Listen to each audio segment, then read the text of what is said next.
வணக்கம். விருதுநகர் மாவட்டம் சாத்தூரில் விருதுநகர் கிழக்கு மாவட்ட செயலாளர் ரவிச்சந்திரன் தலைமையில் சாத்தூர் முக்குராந்தால் பகுதியில் வைக்கப்பட்டிருந்த புரட்சித் தலைவர் முன்னாள் முதலமைச்சர் எம்ஜிஆர் அவர்களின் 38வது நினைவு தினத்தை முன்னிட்டு எம்ஜிஆர் அவர்களின் புகைப்படத்திற்கு மாலை அணிவித்து மலர்தூவி மரியாதை செலுத்தினர்.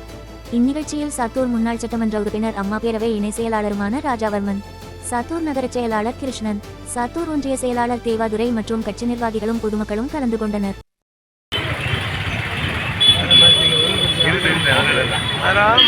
எடுத்துட்டு நம்ம சாமி அத்தாச்சி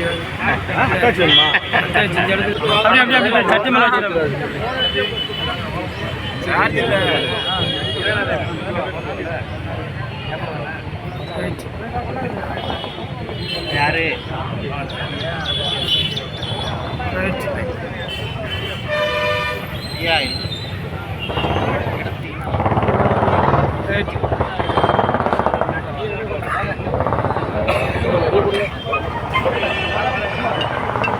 கொஞ்சம் ஒதுங்க மாப்பிள்ள கொஞ்சம் ஒதுங்க, பின்னாடி வா, ஒதுக்கி விட்றேன்.